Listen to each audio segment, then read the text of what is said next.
Hello everybody, can you hear me now?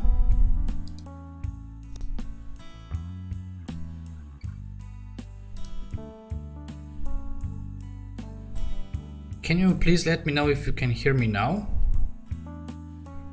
That would be actually very useful. I was talking here a lot. Okay, thank you very much.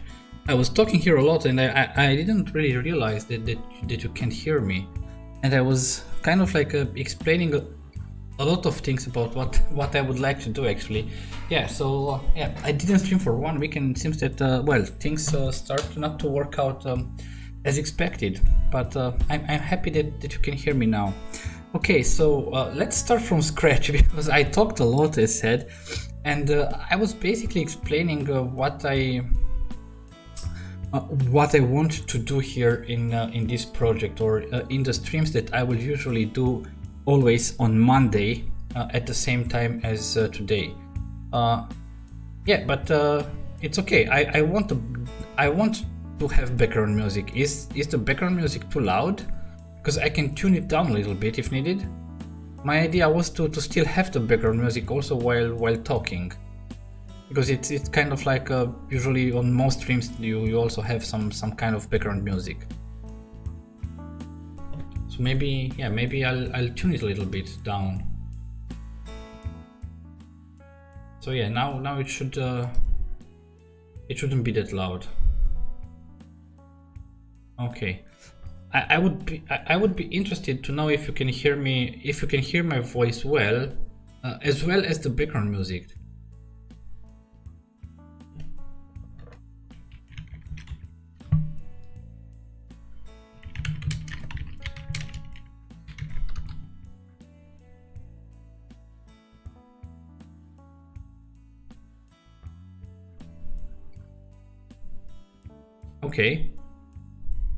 Okay, good. So yeah, it's okay. Okay. Then let's start over once again. As I said, if you joined my previous streams on Mondays, I was usually doing a stream on Monday on building an eShop API for beginners. But based on the feedback that I received both on Twitch and on YouTube, I found out that well, there was actually not a very big interest in that type of approach. And I saw a way bigger interest in kind of working like on some projects, like I did 2 weeks ago, basically, when I worked on that social media app that I was building for a proof of concept. So that's why I thought about redesigning a little bit the concept of the stream that I'm doing on Monday, and I would also like to kind of work on a real project. And since I was doing something related to kind of like an hypothetical eShop, my idea was to really build an eShop from scratch. So that's why starting this Monday, each Monday at the same time, I will stream on this project, or I will stream working on this project, like building an eShop application. And the whole idea about this, because I saw a lot of engagements and discussions when I was streaming my work on the social media app. So I hope to have the exact same kind of thing here. For me, it's a very nice way to start because I never really built an eShop from scratch. So that would be a very good exercise for me. And my plan is also based on your feedback, of course, to put this on GitHub so that we can build it out together. Now, before we can really start to work together on it, I would just like to set kind of like a baseline on how this application should work, or what the architecture should look like, how the different components should communicate, and things like that. But once we have this kind of layout, I will put it on GitHub, and I will be really open to, let's say, work with others to build out this application actually, to include all the features that we basically can think of. So regarding the approach to this project, since eShops are a kind of application that tend to become very complex and very rich in functionality, I think that it's also a good idea to actually start start to implement or follow the domain-driven design patterns and principles. And this is why we'll spend probably some of the streams starting to build out our domain layer, where we'll work with entities, with value objects, aggregates, aggregate roots, and then once we implement a bounded context, my plan is to just go to the DAL layer, see how we can work with a database with that context, and then also build the front end for that. And the front end, I want to be it in a Blazor WebAssembly application. So this means that we would actually also need to build out an application layer, or to expose or to build out an API layer that other frontends will be able to consume. One of those frontends will be the Blazor WebAssembly application. So that's kind of like the idea of what I want to do. And as you can see here on my screen today, I'm basically starting from scratch. So it's not something that I've already built. So it's also a learning process for me. But I guess that if you're watching right now this stream today, maybe you'll find it useful. And of course, I count on your feedback while we build out the application. Maybe you have ideas on how we can actually create a basic layout of the domain that we actually need. So the first thing that I usually like to do when starting out on an application, sorry, I had to drink just a little bit. So the first thing that I like to do when I'm starting out on an application, I just want to start off from a blank solution. And this is actually what you see here. It's just a Visual Studio solution that is blank. So we don't have any projects in it right now. So the next thing that I would like to do usually is to use solution folders to kind of sketch or lay out my different layers of the application. And if we can start here, for instance, we can add a new solution folder, and I would add a solution folder for the application layer. And in the application layer, we'll put projects and usually code that will actually use to prepare, I don't know, the data that we need to be consumed by different frontends, for instance. Although maybe this will be just an API, for instance. Well, I guess we will see, but we'll surely have we surely have such an application layer. And then what we'll also have, some other things that I would like to do is also implement some stuff using Azure or sending emails with SendGrid and things like that. So we will have also an infrastructure layer. But I want to also type it correctly, so let's rename infrastructure. So here we'll put all the projects that will be kind of related to our infrastructure.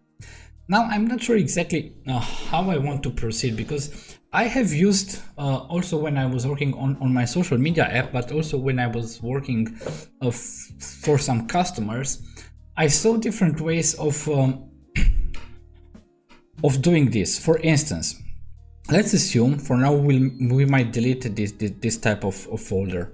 Let's assume that we have here a folder that will call our domain. So this will be here we'll place everything that is related to our domain. So in this folder we'll probably create subfolders for each bounded context that we would have in this application.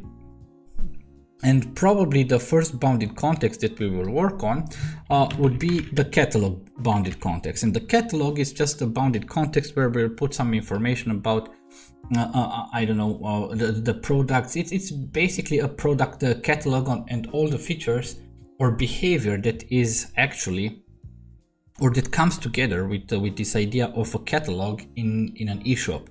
So this is the first bounded context that we will create. Now, usually here I saw two different approaches. First of one would be here we would create a new project, for instance, that would be, I don't know, called something like catalog.domain, and build another project or create another project that would be called like a catalog.dal.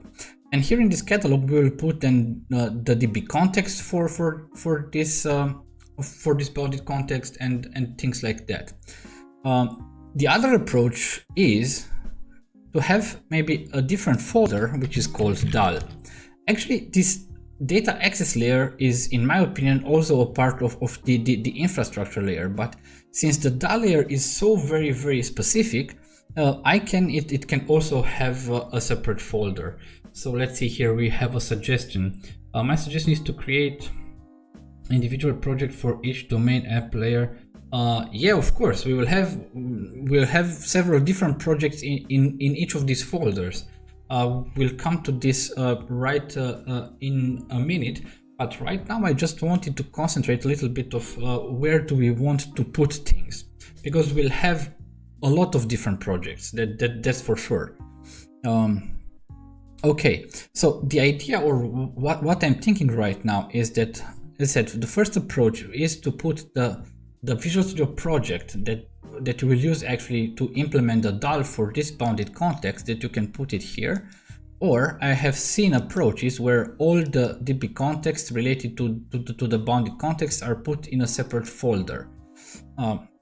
I see pros and cons for each of these approaches actually, because on one hand, if you put here under catalog a project for your domain and a project for your DAL for this specific bounded context, then it's maybe easier to find the data or to find information, because you know that if I go to this catalog bounded context, then I will find here both the domain and also the things that I need for the data access layer.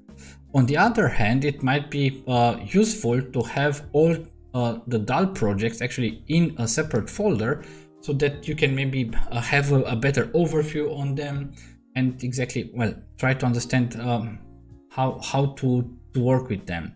So I guess that from my opinion right now, I guess both approaches are okay.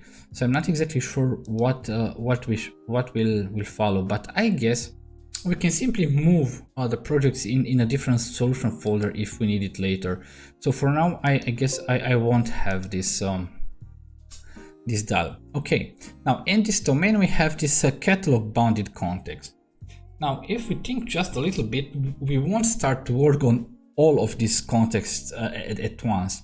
But another thing that we would have here probably would be something like a bounded context for the shopping cart, because the shopping cart is something very domain specific and with very specific logic and so on. And then we'll probably in this eShop need kinds also like an ordering system. So we will have an ordering bounded context, and I don't know, probably we'll have a shipping bounded context and some others, and we might come back to add different bounded contexts here later. But I guess that just to have an idea on how I think about this application right now is, of course, to have this tree. Now, according to the theory of domain-driven design, is actually that each bounded context should ideally correspond to a certain subdomain. And if we think about this right now, well, having a catalog service is certainly a subdomain of this eShop. Having the ordering service is also kind of like a subdomain, and the shopping cart is also something like a subdomain. But then let's add a new one here, because I don't want to forget it. And right now I think that for handling stocks, we will have a dedicated bounded context that would handle stocks. So yeah, and then in theory we should try to define, okay, which from those is actually the core domain, or the domain actually, or the subdomain that is actually to the heart, or that belongs to the heart of what this application actually wants to do. And I don't know, some may say that the shopping cart should be the core domain. I think, however, that the catalog should be the core domain, because if you don't have a product catalog, then, well, if you have a shopping cart or not doesn't really help very much. So I think that the product catalog is really the starting building block for an eShop. And once we define our core domain from the list of subdomains that we have here, I guess that the next thing that we can do is, well, start to build things up. But there is another subfolder that we will need here, and this is the so-called shared kernel. And here we'll put projects that will contain classes and generally code that will actually contain cross-cutting concerns. And when I say cross-cutting concerns, I think about cross-cutting concerns inside the domain, so not outside. So for instance, we know that basically each class that we use here is either an entity or a value object. But to do that, we actually have to define what an entity is. We have to create like a base class for that. And the same for value objects. And those those we will put then in this shared kernel, because those classes will be actually reused throughout the entire domain. And there might be, I don't know, some other things like handling date times or extensions on date times or conversions on date times. Maybe there's something that we will want to put in the shared kernel. So once again, everything that is kind of like related or is a cross-cutting concern throughout the domain, we can basically put it here, I guess. Okay, but I have talked a lot. Let's see now how we should start. So I would say we should start actually with the shared kernel, because before we can actually build our first real aggregate, we would have to define the base classes for entity, for value object, and I also like to use a custom extension class. That's kind of like I don't know, from my opinion, a better way to handle enumerations than the default enum that we have in C#.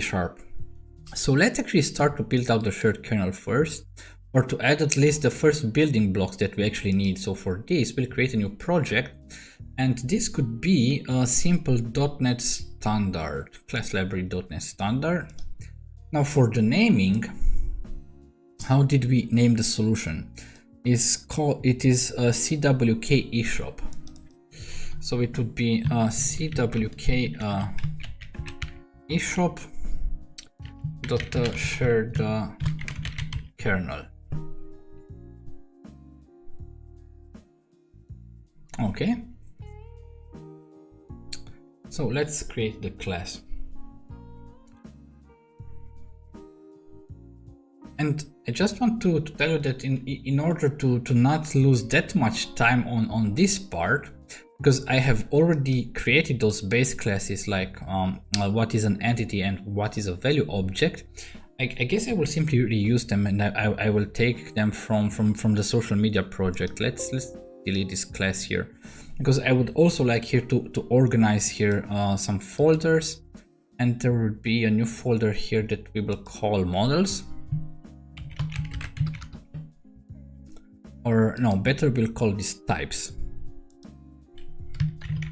because these are not actual models, these are types. And there is one other thing that we will have here, and we'll define some interfaces probably, like what is an aggregate, what is an aggregate root. So we will have this interfaces, but I mistyped something. Okay, so in this types folder, let me click here save all, because Ctrl S doesn't work right now. Okay, so I see that some of you are still with me. Thank you very much. It's very nice to still have you here. So in the types folder, then we'll create the new class, and we'll call this class entity. And this will actually be the base class for what an entity is in our case. And this would be a public, and it will be an abstract class. Of course, abstract because it is a base class, nothing else. Now, there is one other thing that we have to think about when we create this base class for what an entity is. We have to think about what actually would be the identifier of an entity. And we have here actually where we could go with what we are usually accustomed with from entity framework with IDs like integers, but we could also use GUIDs. And I like to use actually GUIDs because if you want to I don't know, to do some cryptography stuff based on user objects, then having the GUID format, it's easier to really use it, for instance, as a key to encrypt or decrypt things, which would be actually very, very interesting from my point of view. So, but on the other hand, we just don't want to be very restrictive in our application. So if at some point we might want to add, I don't know, maybe IDs like normal integers for some entities, then we would like to have the option to actually do that. So in this case, I guess we'll make this entity class a generic one, and yeah, it will always take a TID, or we always need to define a TID. And we'll see that just a little bit later. We'll also set some restrictions that, for instance, the ID should be a GUID or integer, but we don't want to support any other data types than those for ID right now. And to come back to this, just let me go to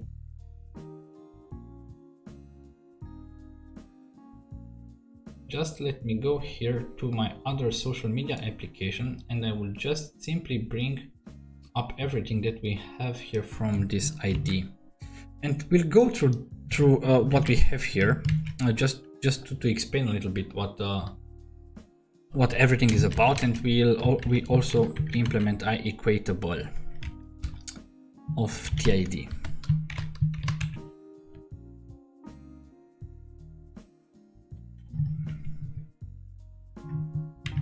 Okay, but it's equatable of entity of TID. So it should be like that. So let's go now a little bit through what we have here.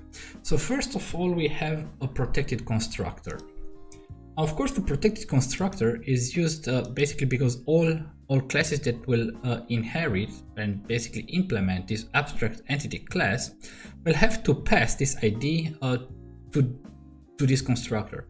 But other classes that don't inherit this this abstract class, well, of course they wouldn't be able to set an ID. So this is why we use this protected. And what we do here, first of all, we check for validity of the ID that we receive. And here we have a method, a private method, and we simply check if, for instance, the ID is an integer, or it is a long, or if it is a GUID.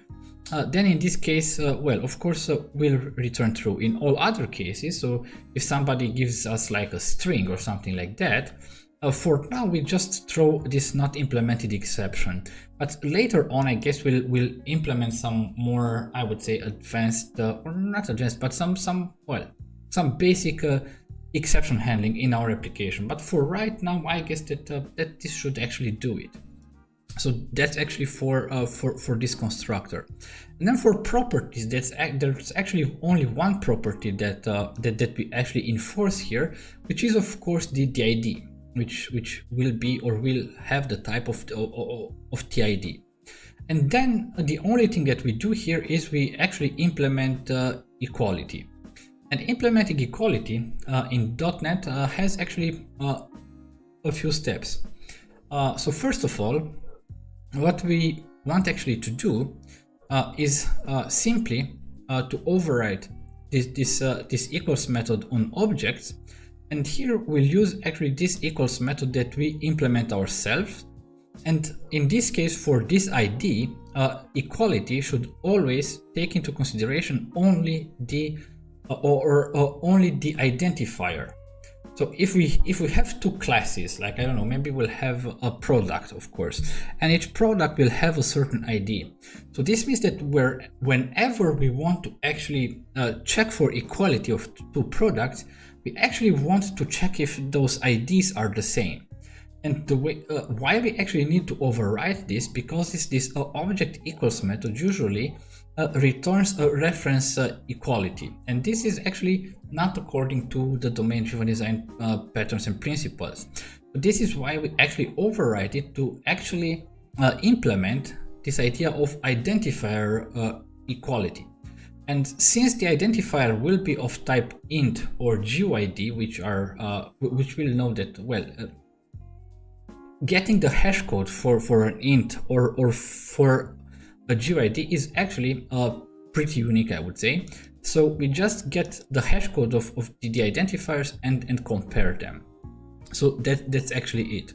Then we have, of course, to also, it's a best practice when you implement equalities in .NET to also override the get hashcode method, and here we just return the hashcode of the identifier, and we'll see that for value objects here we'll have some total different things, but for entities, according to domain-driven designs, the only thing that we really care about here is making the equality check only on the identifier. And then we have also overwritten the equals and not equals operators in order to be able to use them, of course, with our custom equality implementation. So yeah, that's actually it for this entity type. So it's nothing very intriguing here. Things will be just a little bit different, I would say, when we talk about value objects. And let's then implement also the value object. So we add a new class, it will be called value object.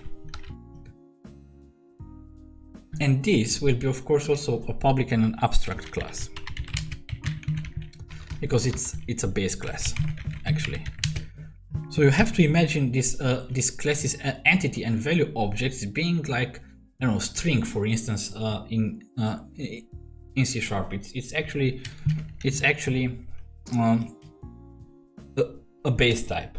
And here we will also have to implement iEquatable, and this time it will be iEquatable of value objects. And we'll see this that the implementation for checking equality in value objects is actually very different than what we actually have in entities. But let me also bring up some code here, and then we'll explain what exactly we have here. Okay, good. Let me just have a drink.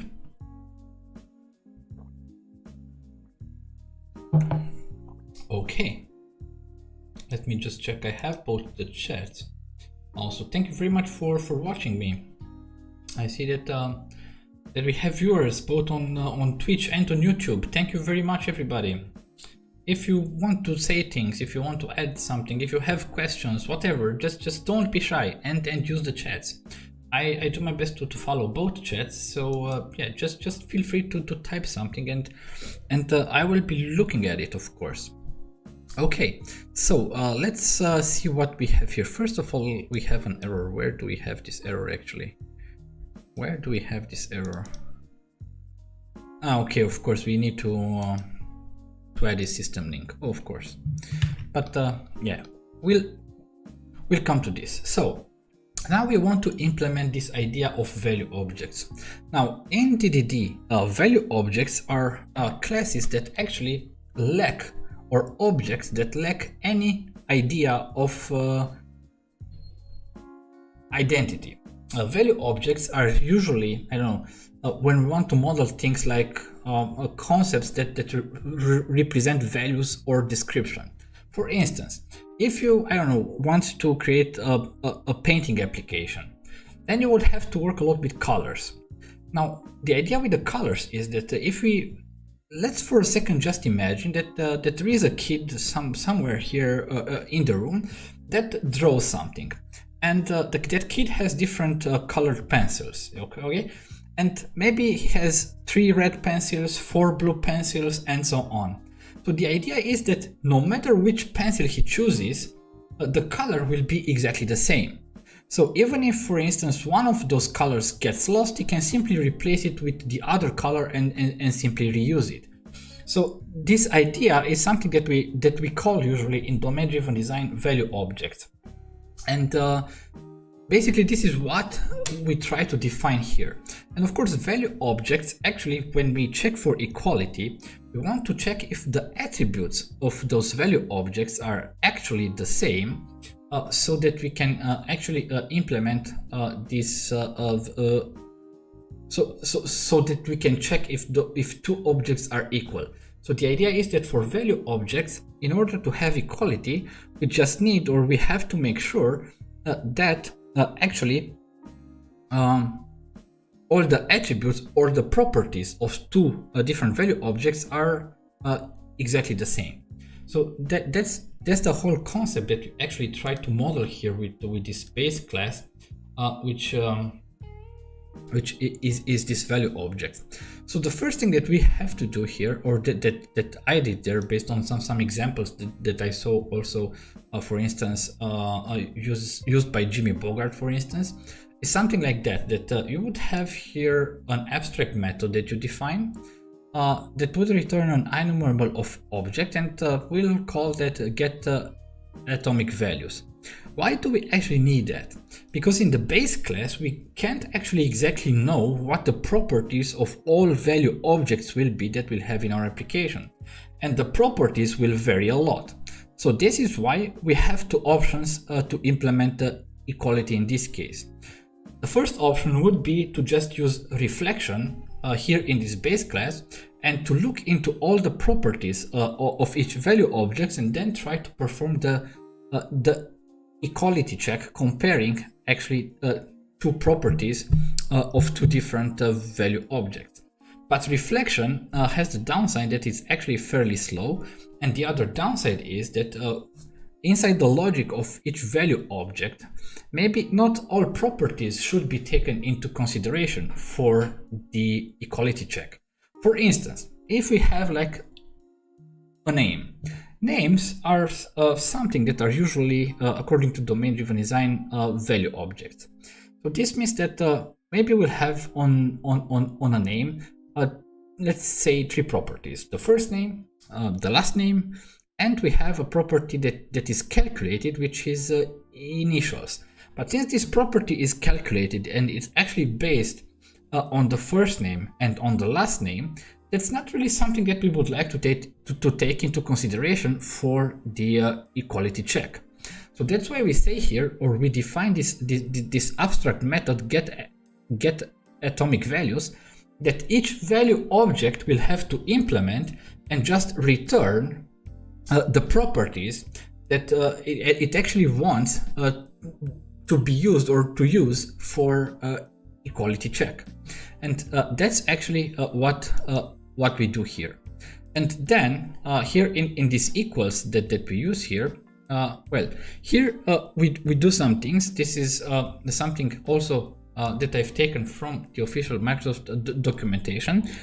And here basically we check that if other is null, or of the type or of the types are not the same, then we return false, because of course that those objects are not equal in that case. And then what we need to do is having for the current objects and for the object that we want to compare it for equality, we get the atomic values, and then we simply just compare the values.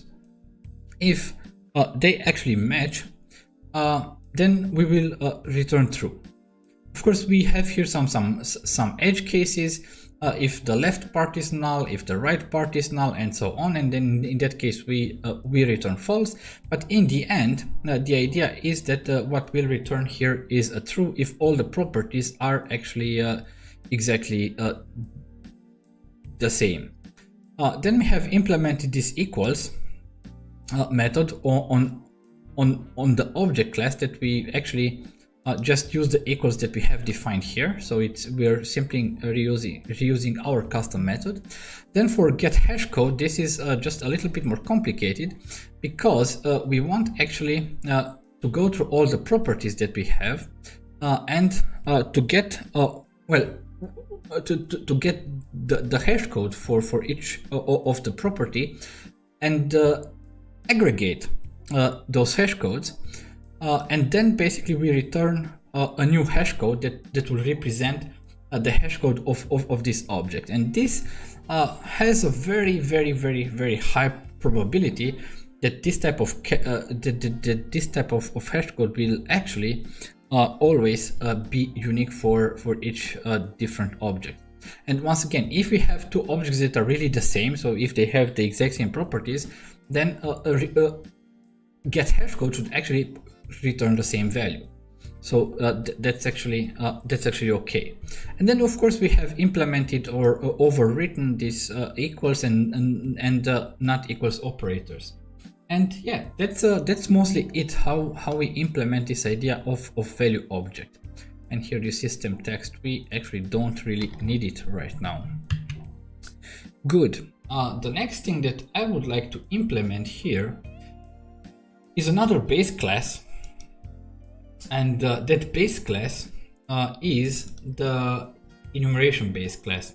Because as said, I just really want to have my own enumeration base class that I will then simply reuse throughout the application instead of the enums that we actually have in .NET. And if you ask yourself why I like to use that, I have a video here on YouTube. I might put it in the description of this video later when I'm done. But if you want, you can just search for it and check it out.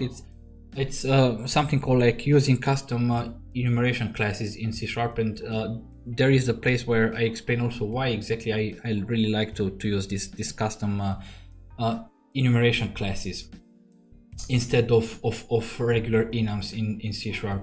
Now the custom enumeration class, once again, it's not something that it's 100% something that I have created, but it's also something built upon what actually Jimmy Bogart has created, this kind of layout for what the custom enumeration should be. So let me just create a new class here, and we'll call it enumeration. And here in this enumeration class, this will be also an abstract one, public, because it's also base type in our application. And what we'll implement here are some interfaces like comparable, because we want to be able to compare different enumerations, and we also want to implement the equatable of enumeration. So these are the interfaces that our base type will implement, and I will just paste in the things that I have here, the name of binding flag. So of course I have to use a reflection here. First or default, I will have to use the link here. And right now we should be good to go. Now there are some functionalities here in this custom enumeration class, and yeah, let's just go a little bit through it. So first of all, the idea of enumeration will build something that is actually very similar to what we know from normal or regular enums in C#. So each enum has, and also our enumeration class will have a value and will have a description. The value will be numeric, so or int, and the description will be a string. So this is why we also define those properties. Then we have here a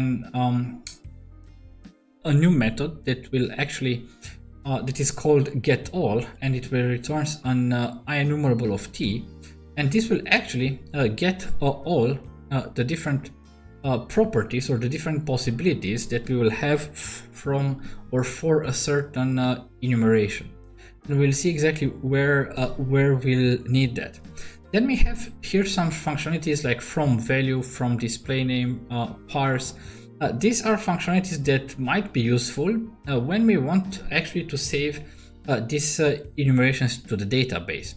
And the reason why I say that those are might be useful in those cases is because, of course, when you want to save an enumeration class like that in the database, it will want to actually create probably a new table for them, where those tables will have then a column for value, for description, and they also should have something like an ID.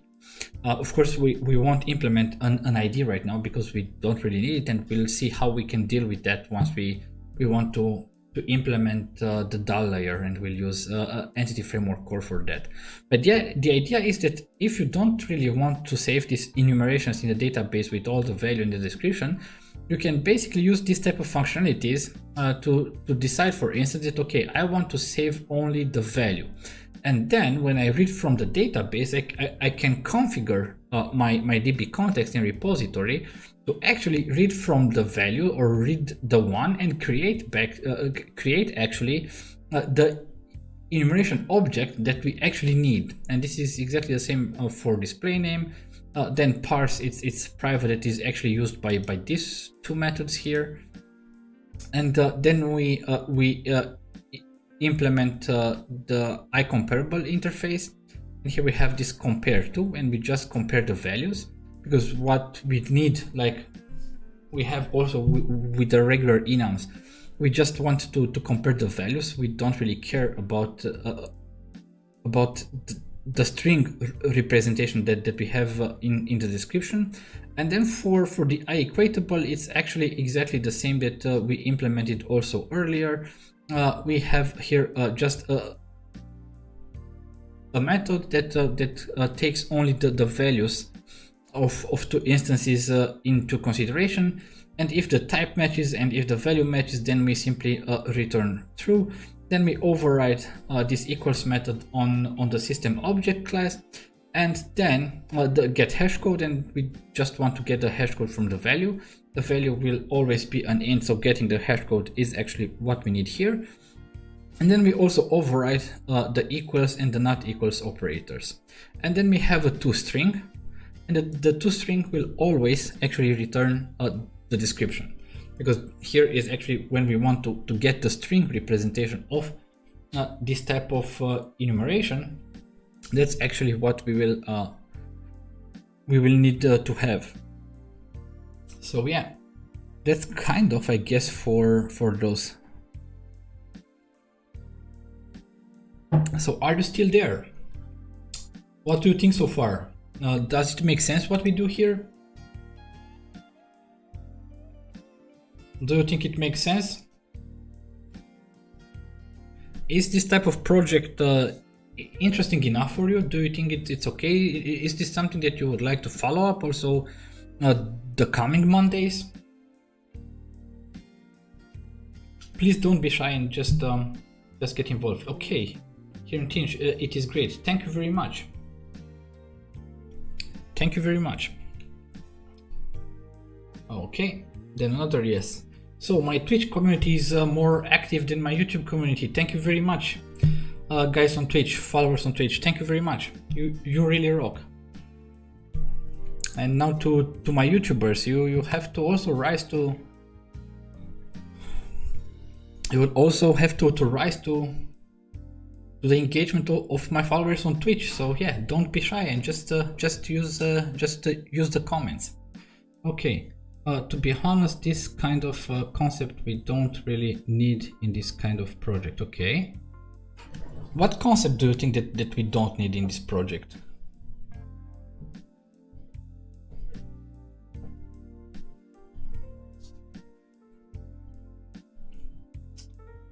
While you answer, let me just not stay here. Let's go also to these interfaces, and actually one thing that we will need to have here is, let's create a new interface, and we'll call this interface Aggregate root, and we'll make it public. Okay. As we'll have a lot of different domain, we'll need for app layer generic types. We don't really have generic types here. We just have or just that the entities kind of have like a generic component, meaning that we want to define that we can use either IDs or GUIDs for entities, but other than this, it's actually nothing is really generic here.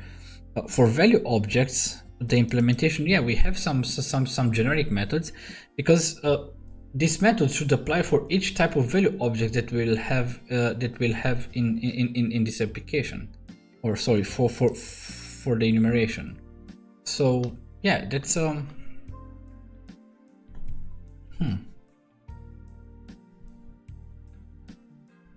I think, I don't know, maybe you're right, so I don't say you're wrong, but I don't know, for now I guess it kind of like makes a little bit of sense to me to have like these base classes that we have right now. I mean, entity and value objects are the standard.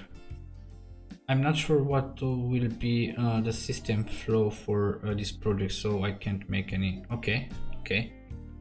Yeah, to be honest, I'm also not 100% sure how it will look like at the end. The only thing that I know right now is that I want to build an eShop, and that I want to build it using the domain-driven design principles. And I will just try to follow the domain-driven design principles, and we'll see actually where this will actually take us. But the idea in the whole domain-driven design concept is that we want to have a lot of behavior in the domain. So we'll have here classes that are not simple POCO classes like we are usually doing when we are creating APIs. We'll have here a rich domain classes, like with behavior, with actually checking for integrity of changes and checking for state changes. So I guess that's, I don't know. As I said, I'm also not exactly sure where or how this system will look like at the end. But I just want to follow these domain-driven design principles. So that's my whole idea. Now, coming back to this aggregate root, in domain-driven design we have this concept of aggregate, and an aggregate is nothing else than, I would say, a set of entities and value objects that are grouped together or considered together when it comes to data changes. Do you archive these videos? I have a question here on Twitch. Yes, I do.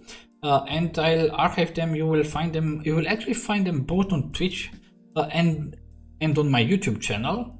So if you go on Twitch under videos, you will see a section for them. It will actually be a new section. It's not right now. It's not there right now, because this is actually the first video in the series, but you will see it there. And I'll also have a playlist on YouTube that will contain only these videos from these streams that I will usually do on Monday. But thank you very much for asking. So coming back to this idea of aggregate, I was just trying to say that in domain-driven design, the idea of an aggregate is actually a set of entities or value objects that are grouped together or that belong together when it comes to data changes. What this actually means in practice is that you can only update values within an aggregate through only one aggregate root, or through an entity that is actually the root for that specific aggregate. And that would also mean that when we'll implement the database, we'll also have DB sets for the aggregate roots. So this is why this type of interface is needed. Now, something that you will see in actually all domain-driven design projects, if you look on the internet, no matter if .NET or Java or something else, usually this interface that is called aggregate root is what it is called a marker interface. So it's an interface that usually doesn't contain anything, but it's only used to mark the entities that are considered as an aggregate root for a certain aggregate. And this is actually what we'll be also doing. We'll mark all the aggregate roots, or all the entities that we'll consider as an aggregate root. We'll mark or will actually implement or inherit this interface. And by doing this, it's actually very easy for those who come to the project later. When they look into the code, they can identify very easily which actually are the aggregate roots for each aggregate. And this is something that is usually, or I have seen done in virtually all domain-driven design projects, no matter once again which programming language it was used. Okay, so now that we have implemented our base classes, those are actually the foundation for a lot of things that we'll actually do here. I guess that the next thing that we want to do is start to actually work on the bounded context. And as said, I think that the catalog should actually be the bounded context or the so-called core domain. This is why we will actually start to work on that in first place. Okay, so but I guess what I would need to do right now is just to refill a little bit. So guys, I hope you don't get mad, but I will just need a 4 minutes break, and I will be then back afterwards, and will continue to start actually implementing our first bounded context, which will actually be this catalog. So please stay tuned, it really won't take long, and I will be right back. And I really hope that you will still be here. Or maybe just also grab a glass of waters or something similar, and let's sit here for 1 more hour afterwards, and start working on what we want to have here. So I'll be right back. Don't run anywhere.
Okay guys and girls, I'm back here and I see that yeah, you're still here with me. Thank you very much for still being here. That's very, very important to me. So let's continue on our project and try to build out just a little bit our first about it context, and we'll start to work on this catalog. So we'll add here a new project for now, and we'll call it, let's make sure that we call it, it will also be a class library because we don't actually need anything else right now in the domain. So we'll just go with next,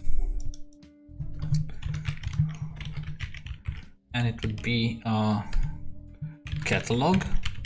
So the name of the about context, and we'll call it domain, so that we know that this is the domain. We'll probably add some projects here for unit tests, and those will be called CWK eShop catalog unit tests. If we add integration test, that will be called CWK eShop catalog integration test, and so on. And if you want to add the DAL project here, we'll call it the same, CWK eShop.catalog.dal, and that's basically it. So let's create it right now. Okay, let's just and to be honest, I really don't know exactly right now how many aggregates will we actually have here, but that's something that usually when you work with domain-driven design principles, actually the domain models actually kind of evolve while you actually develop the application itself. Now there is one other thing that needs to be said here. If you are working like on real domain-driven design projects, that would usually mean that you also work with a team of domain experts that kind of know to tell you exactly what they actually want to have. And if we think about the product, because I guess that's the first thing that we'll build right now, then those domain experts will know to tell you exactly what actually what actually a product should look like in that specific application. Now of course we don't have this right now, so we'll kind of like have to assume things, but yeah, we'll just try to do that. And of course when we realize that we, I don't know, maybe need something else or something different, then of course we can simply come back here and simply enlarge our domain model whenever we find that it is needed. Now okay, let's create here a new folder, and let's name this folder. So we will start to work on products, and this will be like the product aggregate. Now I'm not sure exactly what products are we selling on this eShop. I didn't think about that. So if you have ideas about type of product that we actually want to sell here, just maybe let me know, because I guess that would kind of influence a lot how a product actually should look like, and what the properties for a product should be. But right now, let's start to add a new class, and we'll call this a product. And this would be a public class. And this will be an entity. And it will be an entity. I said I like to work with GUIDs. But no, this is not what I want. Theoretically, Visual Studio should be smart enough to actually add a reference to my shared kernel project. Yeah, correct. So I just want to have here an entity of GUID, which actually right now should be fine. The only thing that I would need is a constructor, but this constructor, it will be private. Now, one thing that is advisable to do when you work according to the domain-driven design principles is to actually fully encapsulate your domain model, which means actually that nobody from outside, or no consumer from the outside, will ever be able to set one of our properties or to change the properties or to create a new instance, everything that needs to be done on a product should be exposed via this product class. And if you followed my other stream when I was working on the social network, I guess that you already know what I am talking about. And here we'll just take in a new GUID, which will be the ID, and we'll pass it to the base class. And that should be fine right now. Yes, no errors anymore. And right now we won't put anything here in this constructor at all. Now, one thing that I like to do is work with regions. So we'll have a region here that will be called constructors, fields, and properties. And all the fields, constructors, and properties will actually put here. Let's end the region here. So let's give it a little bit space here. So here we'll put our properties. Now, the next region that I would like to have, and this is how actually consumers would actually be able to create a new instance of a product, and this would be via factory methods. So I have a new region here that is actually called factories. So it's a region, and let's call it factories. And we have the end region here. And here we'll implement our factory methods. Now, if our product gets very, very complex, then we might even want to use a full factory pattern, so that we'll have factory classes where we'll provide a certain specification, and based on that specification, the factory classes would be able to create certain types of products. So yeah, but for now, I guess that would just be fine. And then we'll have probably a region that will be called public methods. So this would be actually the behavior of this aggregate that would actually be publicly exposed to consumers. So that would be it. And of course, what I want to do, this would be the aggregate root for this product aggregate. So this is why I'll also implement this iAggregate root. As said, in this iAggregate root, we haven't defined anything, but it's only a marker interface, so that anybody who comes to this project, if he or she takes a look at this class, already knows, aha, this is actually the aggregate root for this product aggregate. Now, in this case, it might be fairly obvious, but in different other cases, that might not be that obvious, and that might actually be very, very, very helpful. Now, let's start to think a little bit about what properties do we actually need to have on a product. And of course, I guess we would have, or we would need a product name. And I guess that could be a string, public string, product name. And what I will always do here, all setters will be private. As I said, we just want to fully encapsulate everything here in this class. And this means that if we want to set something here, we just need to expose maybe some behavior so that we can set it from inside this product class. And the reason why we want to do that is because this product class, or in this case, this aggregate root, should be responsible to make sure that always, like really always, a certain product instance is in a valid state. So this is why we'll implement probably some validations that we need and things like that. But this is why we don't want to allow any changes that come from outside. If some consumer wants to change something to a product, it should notify somehow that product that, hey, I want to change that.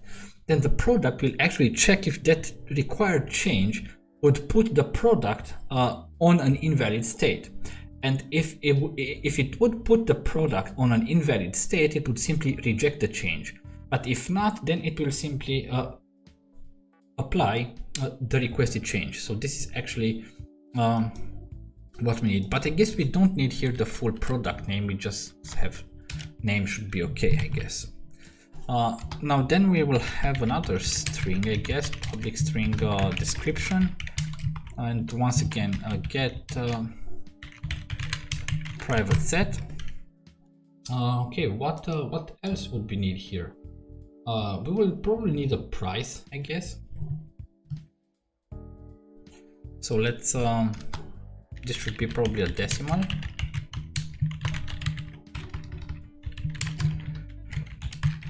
Get set, sorry, private set. And then things that we would need here, sorry, probably each product would have at least one picture. So let's assume that right now each product will have only one picture and not an entire gallery of pictures. So in this case, we'll have something like string.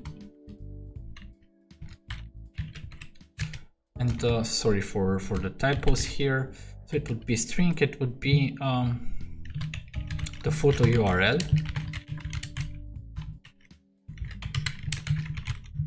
Okay. And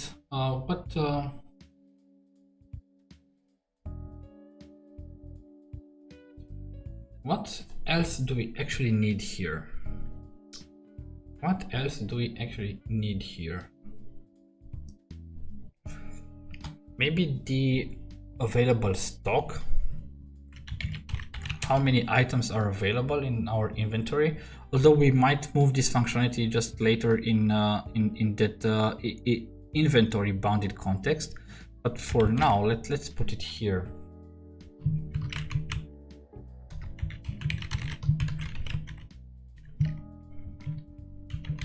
Get private set. Okay.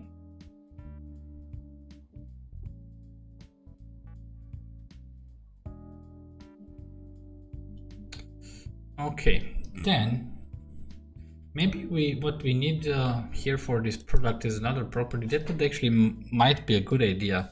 So if we think about well, users that actually use our eShop and just order some products.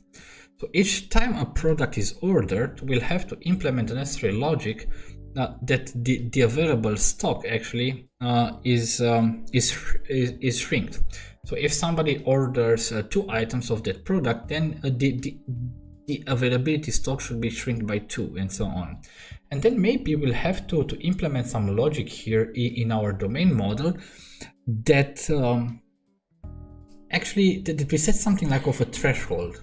So when a certain product or a certain stock is below a certain threshold, then we'll maybe send some event that, hey, we are kind of running out of stock for this product, so that other parts of the system might be responsible to actually maybe reorder that product from the supplier.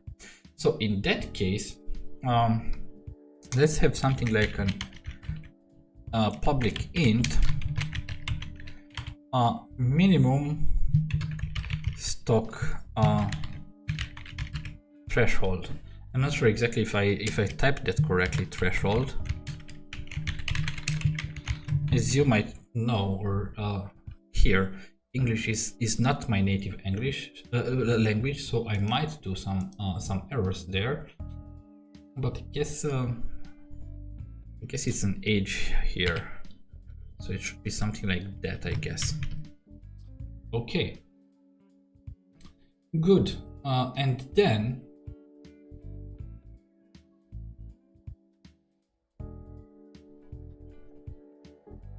what other type of properties do you think that we actually need on a product? Do you have any ideas? What other type of properties would we need here? So if you would like to build an eShop right now, what properties do you think that you would need on a product?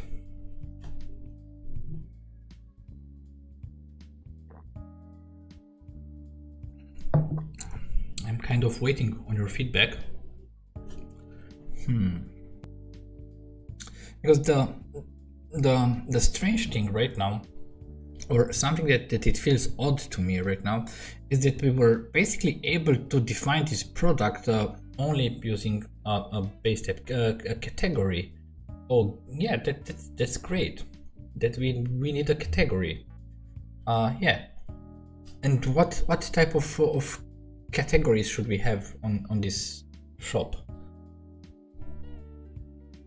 What type of categories and subcategories? Okay. Okay. That's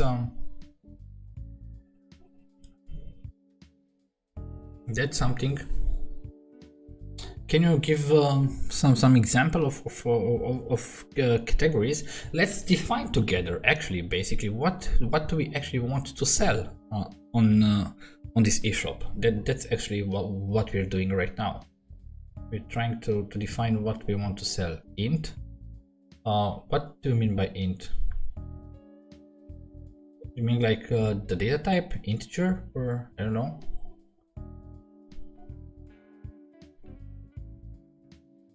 But for that one,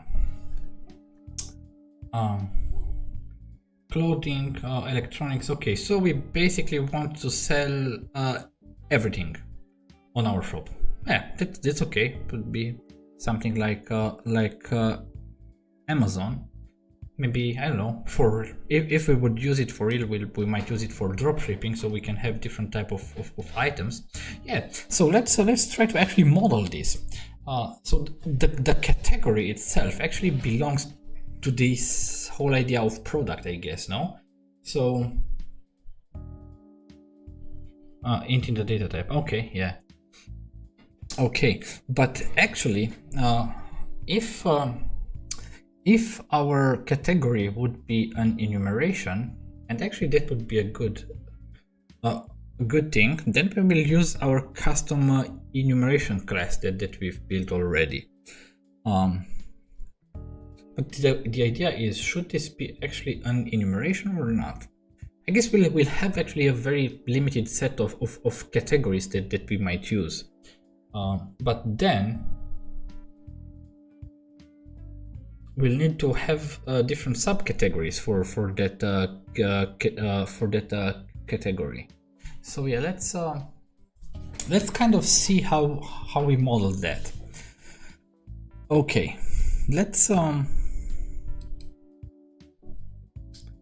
create here for now. Let's create it as a new class,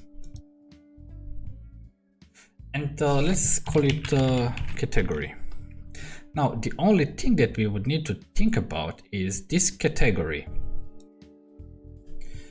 should be an entity, or it should be a value type. Because theoretically, a category is only a description. It describes a value of something. So on one hand, it shouldn't have any type of identity bound to it. And for now, let's not think about how this will be done in the database. We'll take care about the database when we'll implement the entity framework core. And there is some type of support, for instance, in EF core when we work with value types according to domain-driven design. So let's for now not think at all about our persistence layer. And actually, that's something that even the founder of domain-driven design, actually, Eric Evans, says repeatedly in his book that when you model a domain, you should really not be distracted at all by anything that is outside of that domain. So yeah, then the question is, should this category be an entity, or it should be a value object?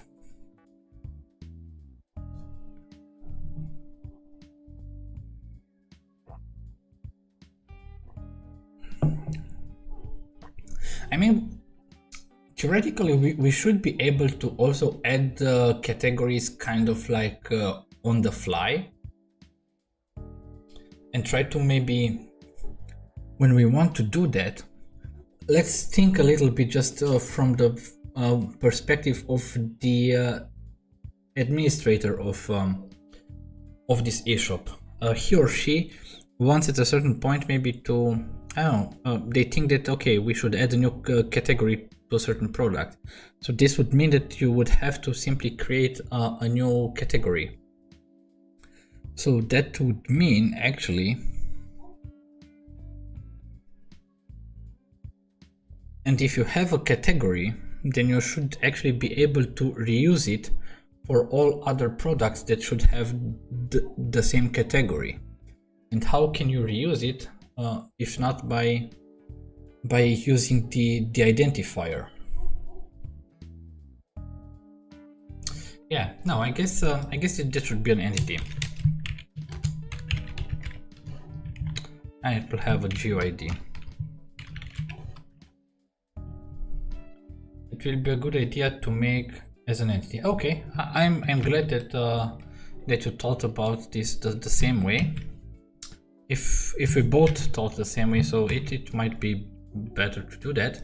So in this case, we can have a category, and then we have again a constructor, but we'll use exactly the same things like we did for the product. So we have a category, it would be private, but what we will need here would be a GUID as the identifier, so that we will be able to pass it to the base class, and that would then be it.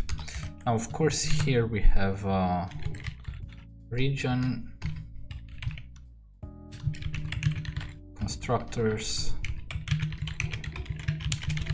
fields, and properties.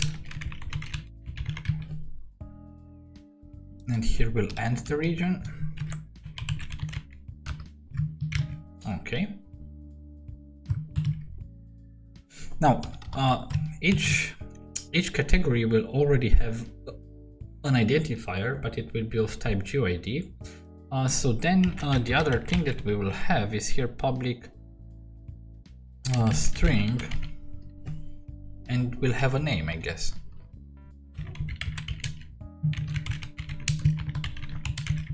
And as I saw also on different shops, each category maybe has also a description, like it contains, like, I don't know, public string description.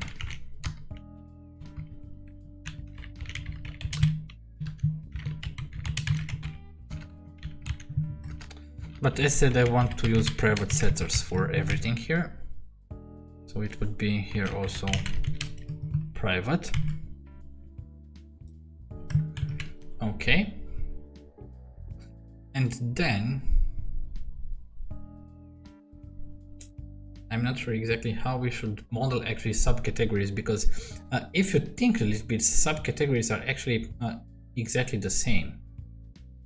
But maybe, or the only difference is that we can maybe have a subcategory, and the subcategory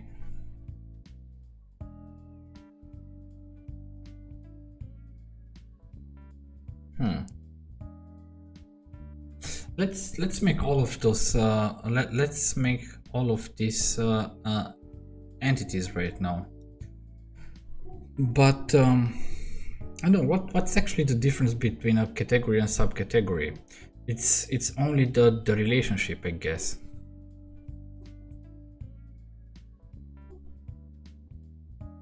And we have to make sure that there is a certain either this channel looks interesting. Oh, thank you very much. Thanks you for dropping by. I'll try to stream each Monday, Wednesday, and probably also Friday.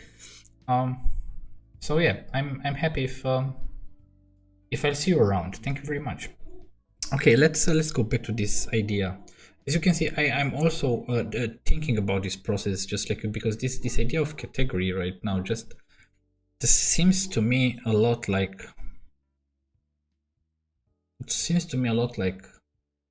like a value object, or even like an enumeration. Yeah, it's strange.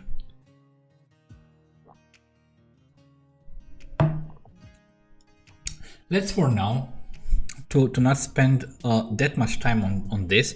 As said, on all these type of projects, things like will evolve when you develop the application. We'll probably realize very often that maybe what we consider an entity should actually be a value type, or also vice versa. So let's maybe add right now another class, and let's call it subcategory.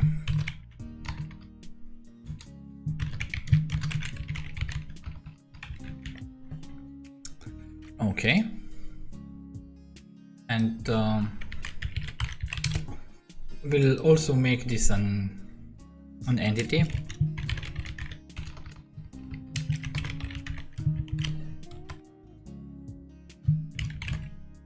Of GUID. So let's implement the constructor. We'll make it private. As said, we want to fully encapsulate everything here. And here in this subcategory, it will be, yeah, we should get a GUID. And just like we did previously, passing it back to the base class, and that should be it. Okay, what happens with my Visual Studio right now? Okay, now the way I see it here in this subcategory, it will have a public string name, get private set, and then it would have here a public string description,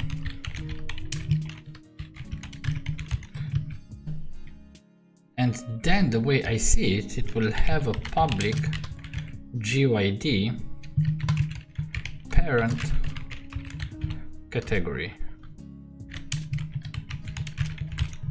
And let's right now not think and work with a very deep nested categories. Let's have just two levels. We have a main category, and we have here this subcategory. So now what we can do here is, if we go to the category, we can see that also this this will have a public, I don't know, let's make an I collection. Maybe product should not be aggregate root. Okay, but what should be the aggregate root instead? I definitely see product as an aggregate root when we think about this product catalog. When we'll develop the shopping cart, then in the shopping cart bounded context will also have products, but in that case the products won't be the aggregate root. But here I see it as an aggregate root. But please just briefly explain me why you think that the product shouldn't be the aggregate root, and what else should be.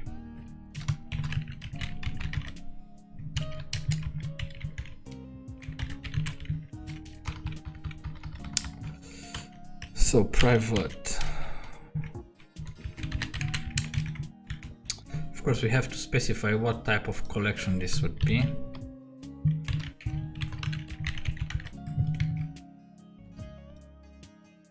And this would be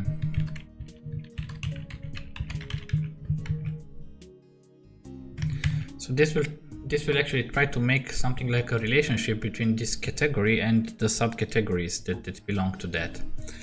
So in that case, one category would have many different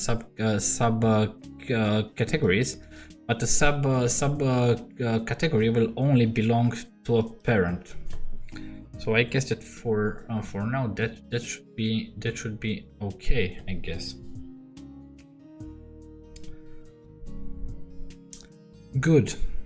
So right now we can go here in product, and we can say that public int category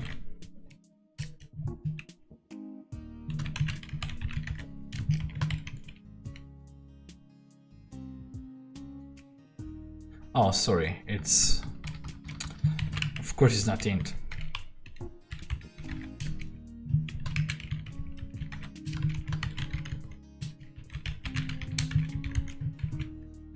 Okay. Now, I guess maybe we will be able to work with this later, or if we need different other properties here, we'll be able to add them later as we need them. But now I want to start from the sub category itself, and of course I want to have this like private set, and this should also be a private set. Okay, so let's start from this one, because if we have a nested hierarchy, this is actually the lowest part of it. And let's start with it. And let's add here a new region.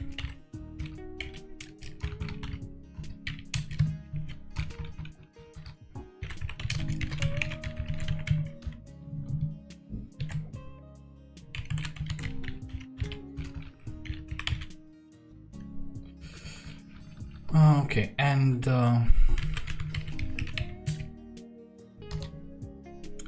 okay, and here we'll implement actually how we will create new subcategories. This is the whole idea of having this factory method. So those are really simple methods right now, or at least for these classes. They should be static. They would return a subcategory, and we'll call this create, and we'll just say that what we need to have passed in is necessarily, we need a name that would be of type string. I think we don't really need necessarily a description. So I guess providing a description for the category and subcategory should be optional, I guess. So this is why we'll, in this constructor, we'll actually use also default parameters. So what we need, however, to create a product so that we make sure that it is valid, we would need the GUID of the parent. And then we'll set that string description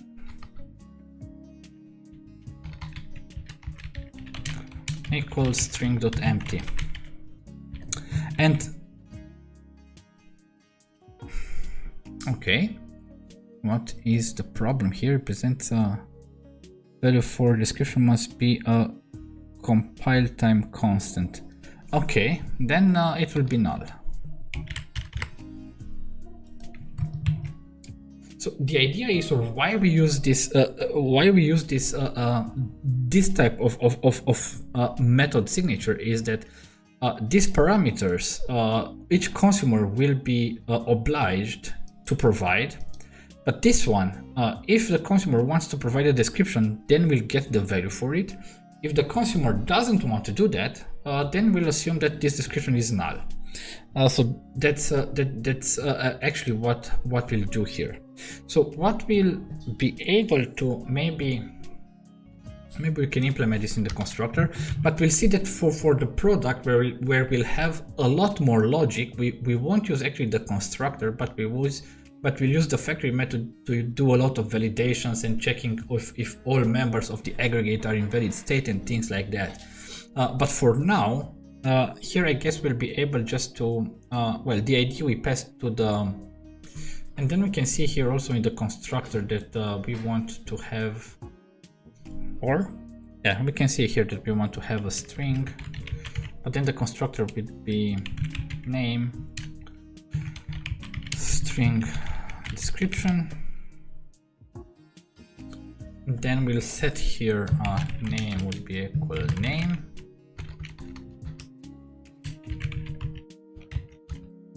Then description would be equal to description.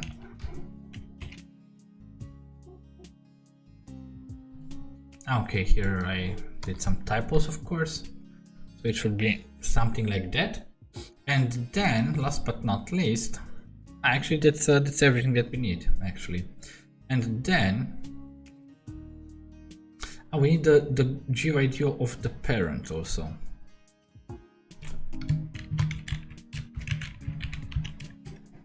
Like that.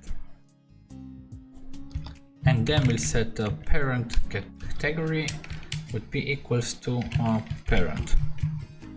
So that should do it. And here in this factory method, we'll just return a new subcategory, and we'll need to provide GUID.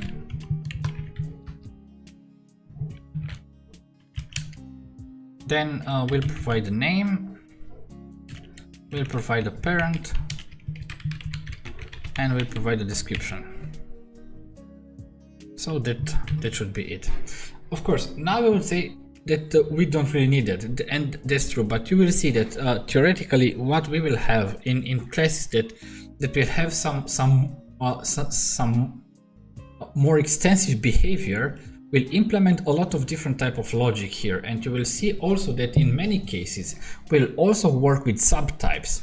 And then the idea of having this factory is that here in this factory we can return each or any subtype of this category if this is inherited or implemented by different other classes. So this is the main difference that we have, and this actually allows us to extend the behavior of our classes easily, because we just have to adapt basically the factory method, and if we want to return subtypes, we can really do that. Okay. So, but right now, the other thing that we will need to think about is what type of behavior do we want to have in the subcategory. Let's make it a region. Would be called public methods.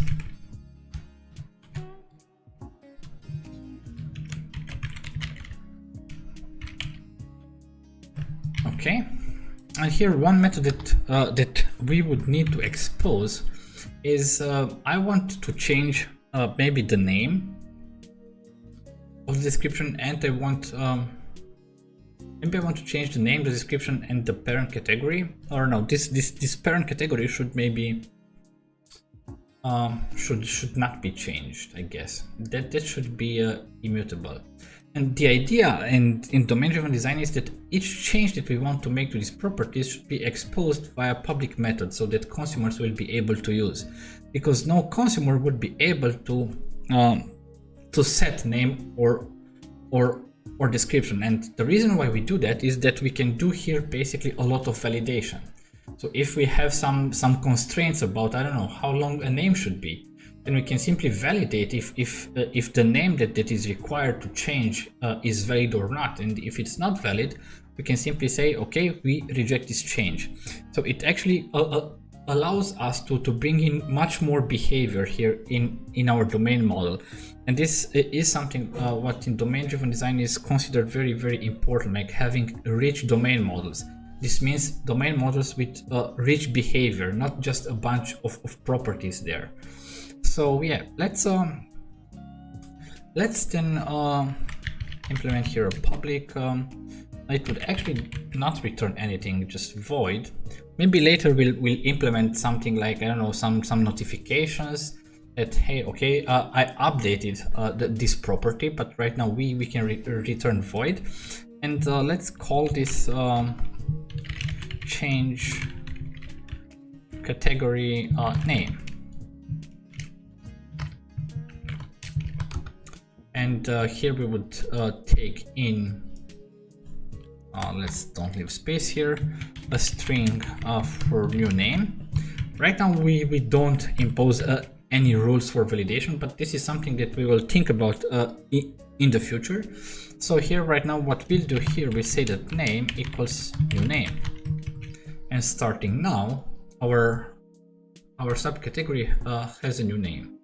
And we can actually do exactly the same thing on the description public void change description string new description. Okay, and here right now at this moment we won't impose any validations, but we will see that okay, the description equals new description. But if you want to validate that the new description is correct, then this is the place where we would do that type of validation. Okay, so I guess now that the subcategory is ready. Now we can go one step higher, and it would be this category. Let's first implement a factory for that. Region factories. I pluralize these names because we might add a different overloads for this create method. So we will have several factory methods in the end at some point. So here this would be public static category dot create, and actually what we need here to create a new category is a name and a string description, which is optional. So we set it to null if the consumer doesn't want to provide it to us. Okay, so in this case what we will do here is we can even do that here. So let's string name, string description. Okay, and here we will create return new category, and here we'll say a name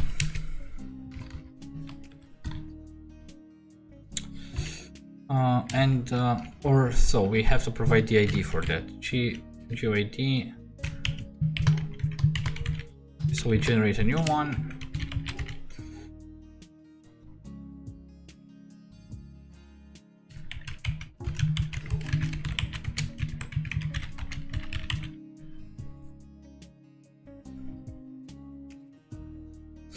But here I have to return new category. Oh, sorry. Okay, I'm too tired, I guess. We just use those names. We defined the types earlier in the signature of the method. So yeah, that should be fine. And I guess right now here for this category, that's actually a very interesting class that allows us to think about one further very important thing to do here. And here we have this collection of subcategory, and it's called subcategories. Now the idea of these subcategories is that we need a way to kind of manipulate this list of subcategories, so to add more things to it. Now the reason why we have here an I collection is that nobody from the consumers would be able to simply call subcategories.add. And the difference is actually huge, because even if we have a private set here, if we will create this as a list of subcategory, each consumer would be able to do something like subcategories.add, because the list has this public method, because we actually don't set the property. The property is already set to the reference of the list, but each consumer would actually be able to actually manipulate our list, and this is not something that we would like to have. So this is why we actually expose this property as an I collection or an I enumerable. Maybe we'll change that later to an I enumerable if we need to, but for now I don't see any reason why we should do that. However, the only thing that we would need to still do here, we need a private field behind that will be able actually to use in order to one way or the other add items or remove items to this or from this subcategories collection. So we'll have here a private, it would be a list of subcategory. Okay. And I guess that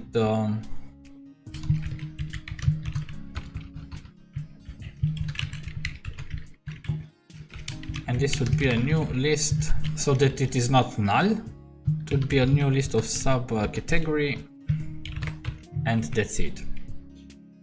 Okay.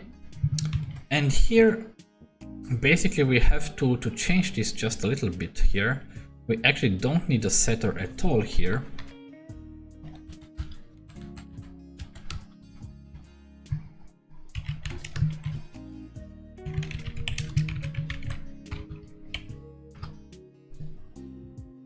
So we'll have it like that. We won't use the auto-implemented property, but instead we'll simply return always this as a subcategory. And by having this, we also can already see the other concept of domain-driven design, because everything that we want to do on a category should be exposed as public method on the category itself. So here we can, for instance, have a new region that is called public methods and region here. And here, well, here we'll have to expose some methods. Let's to add maybe here, but we'll name should be like that. So we have to change the name, to change the description, and to change the subcategory. And here, sorry, in the constructor we should of course set the values. So the name would be equal to the name, the description would be equal to the description, and yeah, that's actually it. And now in the public methods, first of all, we have to expose methods in order to add or remove subcategories. So in this case, we will have here public. For now, we will return void. Let's call it add subcategory. And here what we want to actually the only thing that we need for a subcategory is a name and a description, because the parent is something that we want to set ourselves here to make sure that the parent is really this one here. So in this case, we'll just take here a string that represents the name of the subcategory, and then we'll take a string that represents the description of the subcategory, and this could also be null. And in this case, what we will do is we'll create var sub equals new, sorry, we should use the constructor, of course, subcategory dot create. That's why we created this factory method. So what we need to provide: the name, the parent ID, and the description. So yeah, let's do it. We provide a name, the ID of this current entity, and the description that we get also from there. So if the description will be null, then of course we'll pass null further. And then we can simply add the category to our subcategories list. So we'll have a subcategories.add, and we'll add the subcategory. Okay, good. And then if we want to remove a subcategory, because this is also a scenario that we might have, public void remove subcategory. And here what we actually need, we just want the ID, subcategory ID. And then what we will do here is simply a var to remove equals subcategories dot first or default, and we are looking for a subcategory whose ID equals the subcategory ID. and if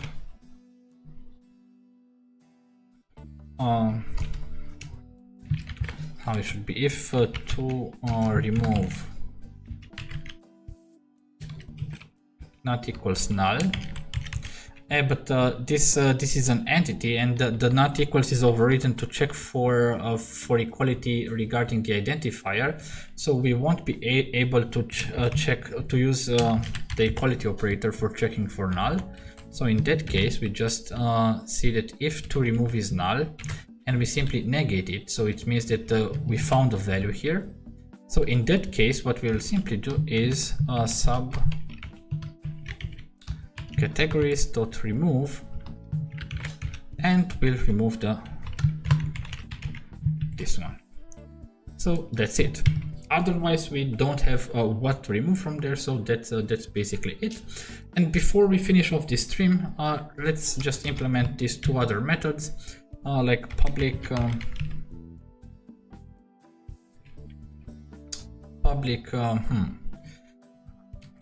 void change name. That would be easy. String name, and we'll just set the name. Of course, once again, here we could do validation. Maybe let's leave a comment here.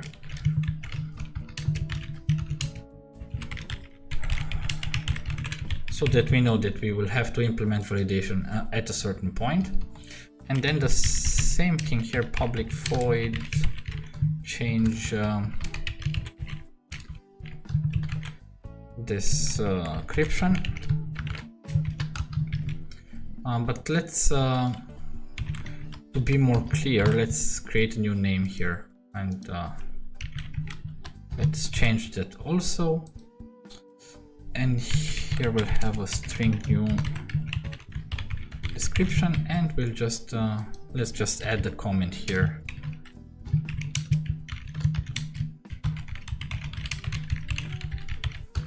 And just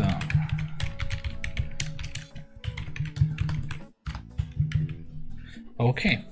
And yeah, that's a very basic implementation of this category and subcategory entities. And I guess for now, I guess that should be actually enough for today. So next Monday, I guess that will continue from here, and we'll implement this product further. I will think about what other properties we might need here, what functionalities we might want to have on this product. And then the next time we'll simply just use the factories to create new products, and then we'll try to see exactly what public behavior do we want to actually expose from this product.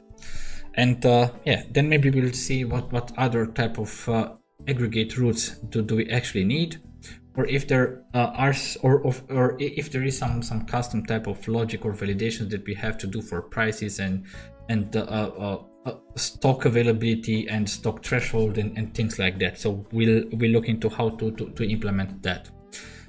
Yeah, guys, thank you very much for watching and being here with me. That was really very nice from you. I hope that it was insightful for you. For me, it was really a very nice experience for through starting actually a new project from scratch.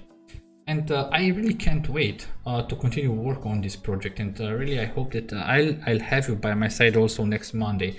But until next Monday, on Wednesday, I plan to continue to work on that social network. I have some new ideas that I want to implement there, and that there might be some changes in the way that I want to implement that social network that we worked on so far, because I would really like to turn it into something like very similar from the functionality perspective to what we know from Facebook, for instance, so that it will be easier for us actually to understand what we actually want to implement from the behavior part. So that project is not from scratch. We have built something already there, but we'll start on Wednesday by refactoring it just a little bit to match the new ideas that we have. And that project is actually way more advanced than this one. So I would expect that very soon I would go to implement the idea of domain events. And after that, I guess we'll go basically to the DAL layer, and then we'll start to build the front end for it, at least for the first functionality. And then after that point, so when we have like a very basic front end, like when we have a very basic DAL layer for a first aggregate, when we have implemented domain events and how we handle domain events, after that, I guess that I will put everything on GitHub, and from that point, we can just start and work on it like as a community with issues. And if you want, you can just take an issue, do what you want to do, create a pull request, and that would be actually a very nice thing, because we would be able to go to different pull requests maybe during the stream. So that would be what I would say a very nice experience. So yeah, once again, thank you very much for being here. Let me just check before we really go away if there are some other questions. Thanks for sharing your knowledge. I'll check your channel videos. Okay, thank you very much. I'm really happy that you enjoyed it. And yeah, then hopefully I'll see you on Wednesday when we'll continue to work on that social media project. And on another day of the week, I haven't decided so far, I also want to get involved in an open source project, like a real open source project. And probably I will stream while working on that project, but more details regarding this will come probably during this week. So once again, thank you very much for being here, and I wish you a very good night. If you are in Europe, if you are in the US, then a very good afternoon, and if you are somewhere else, then a very good night, and hope to see you back on Wednesday. Take care. Cheers.